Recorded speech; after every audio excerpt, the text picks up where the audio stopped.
Right, so hello and welcome back to Books and Things, and welcome to another Victober video. And today I thought I would do a video with tips for getting into Victorian literature.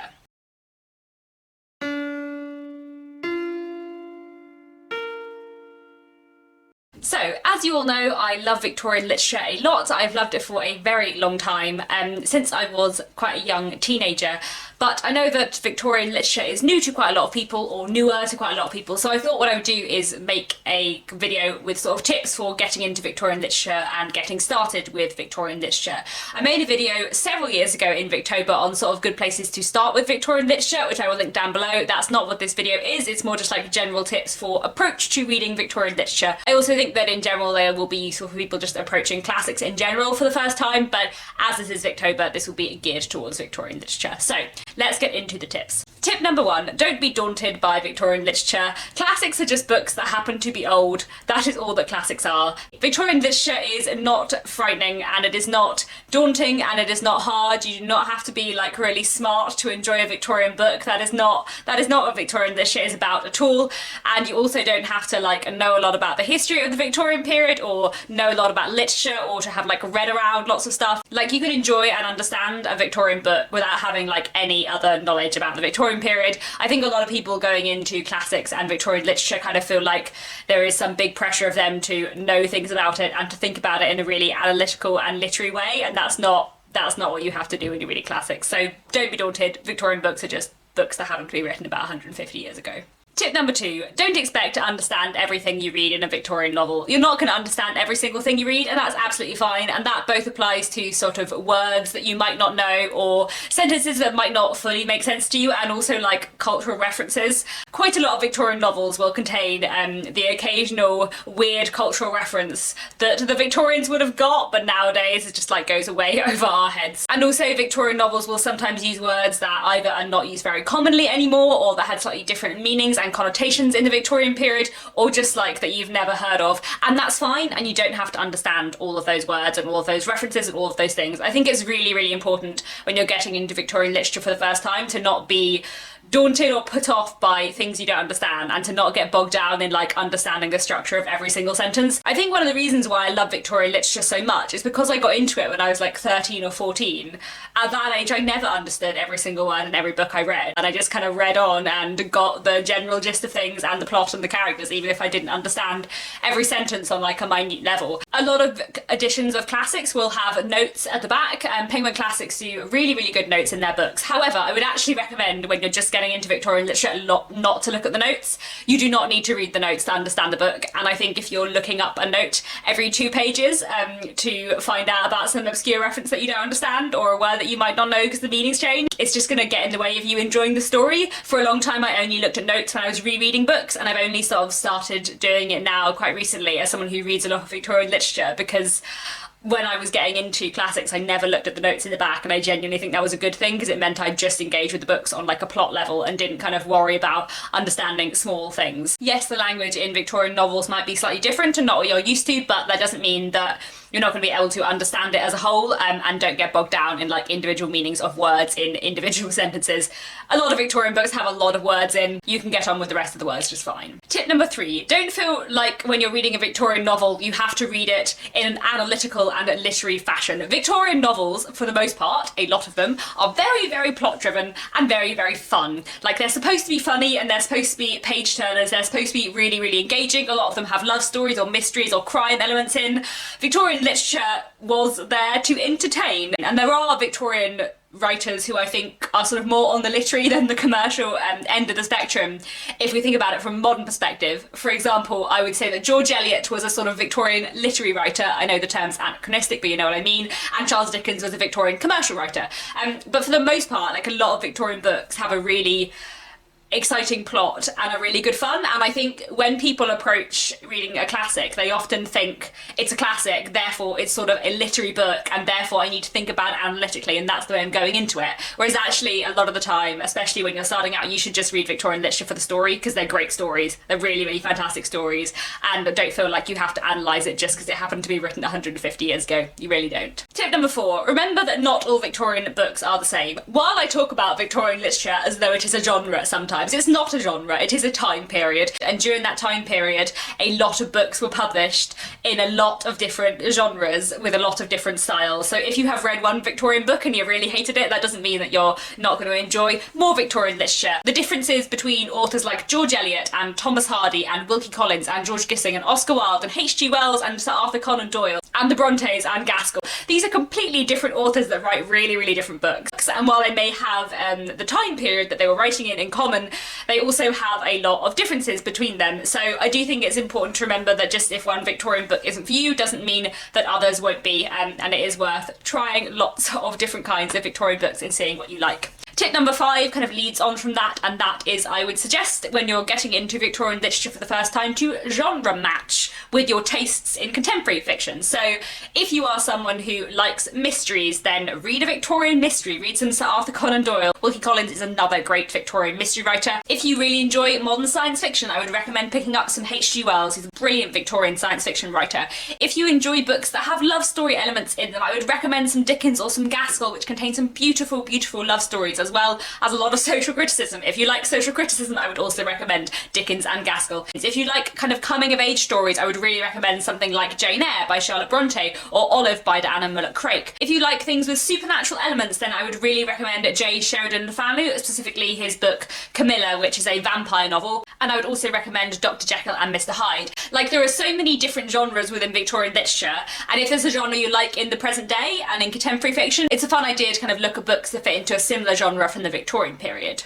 Tip number 6 is don't start with the really, really long Victorian books. I mean, you can start with the really, really long Victorian books. They are often fantastic and some of them are very accessible, but it can often feel really daunting to pick up an 800-page book. And also, if you're reading an 800-page book, it's going to take you a lot longer to read it, and it's not going to hold your attention in quite the same way when you're still getting used to the language. The Victorians did like to write a lot, and there are a lot of very long Victorian books, but there were also a lot of brilliant short Victorian books.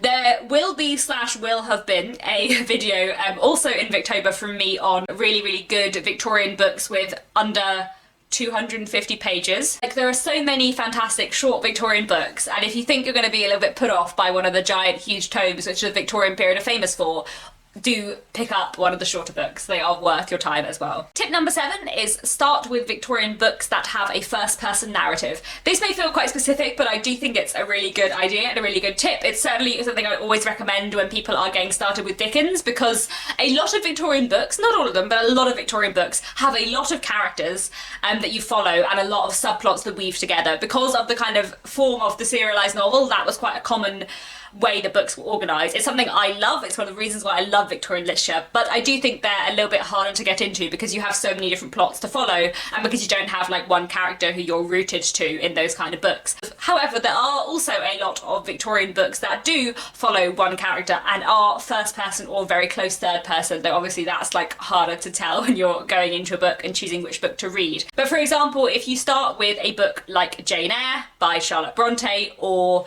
David Copperfield by Charles Dickens or Great Expectations by Charles Dickens, those books, because they're first person and you're just following one character, I do think are just a little bit easier to get into and a nice way to kind of ease yourself into Victorian literature and Victorian language while having like something to focus on. Tip number 8 is to think about what format you are reading on. A lot of Victorian books are now free on Kindle, and I do read quite a lot of Victorian literature on Kindle because it's accessible and free, and also you can get a lot of books that are now out of print. However, if you're immediately getting into like a new kind of language and slightly new style of writing, you might actually find it easier to pick up a print book. I would also say that it's worth picking your edition of classics carefully, because I do think that different editions are much easier to read. I've mentioned already that Penguin Classics have really good notes. As I said, I don't think notes are that important on a first read, and I think you're better off not looking at the notes, but if you do want editions with good notes, then Penguin Classics is a really good way to go. My favourite editions of classics are the Penguin Classics and the Collector's Library editions. They don't look quite like this anymore, they look more like this, but I really like both editions. The kind of typesetting is still the same, and I find both of these like really easy to read in the way that they're laid out and the typesetting, which you may not think makes a difference, but believe me, it makes a big difference. Like, it's just so much clearer. If you compare like the font in the Collector's Library, if you can see that, and the font in Penguin Classics, both of which I think are very nice and really readable, with the font in Oxford World Classics.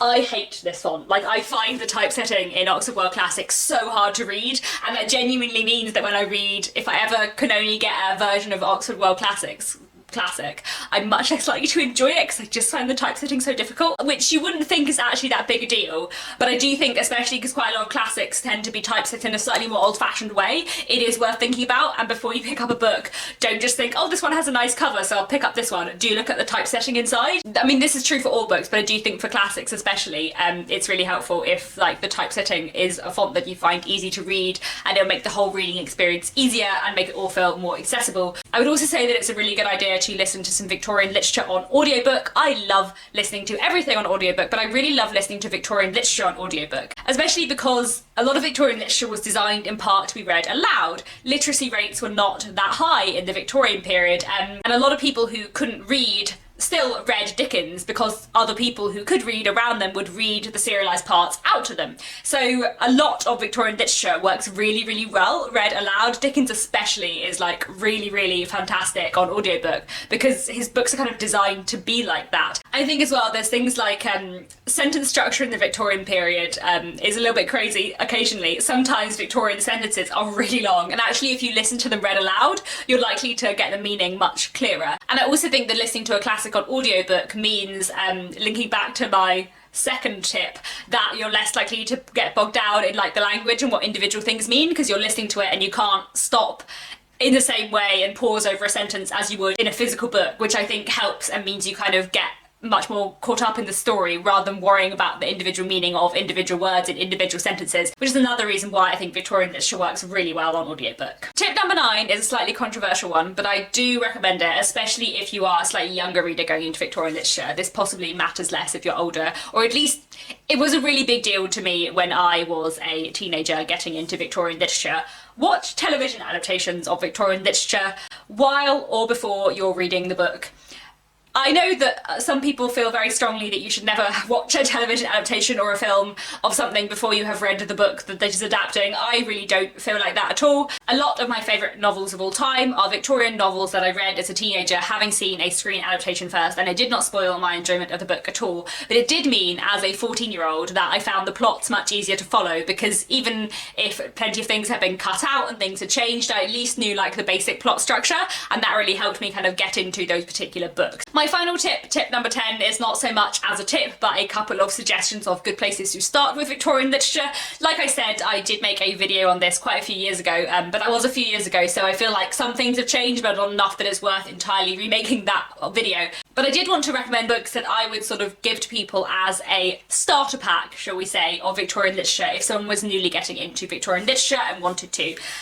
So those books would be North and South by Elizabeth Gaskell, Jane Eyre by Charlotte Bronte, Far from the Madding Crowd by Thomas Hardy, Great Expectations by Charles Dickens. I'm not going to talk in depth about these books here because I've spoken about them all on my channel before and this video is probably long enough already, but these books I think are all really accessible places to start with Victorian literature. Great Expectations and Jane Eyre are first-person narratives that are really sort of coming-of-age stories, building romance, following one character from their childhood into their early adult years. Far from the Madding Crowd is one of my favourite Thomas Hardys and definitely one of the best places to start with Thomas Hardy in my opinion. It follows a woman who takes over her uncle's farm and the various men around her. It is a love story, but it is also much more than that. It is also a story about sort of gender and being a working woman in the Victorian period, and I just think there's a lot in this to love, and that it is a really engaging story and very accessible in terms of its plot and writing. North and South follows the story of a young woman who moves from the rural south to the north of England and kind of gets caught up in what's going on in the Industrial Revolution and sort of coming into close contact both with a man who runs a mill and the people who work in it. It has quite a sort of Pride and Prejudice-esque love story, which I think is very accessible and really enjoyable, but there is also a lot of social criticism, and if you're interested in kind of the history of the Victorian period and learning more about that, that's a good place to start. So there we have it. Those are 10 tips for getting into Victorian literature. I hope some of this was useful for some of you. Please do leave down below in the comments your tips for getting into Victorian literature or classics in general, and that's it. Thank you so much for watching, and I'll be back very soon with another bookish video.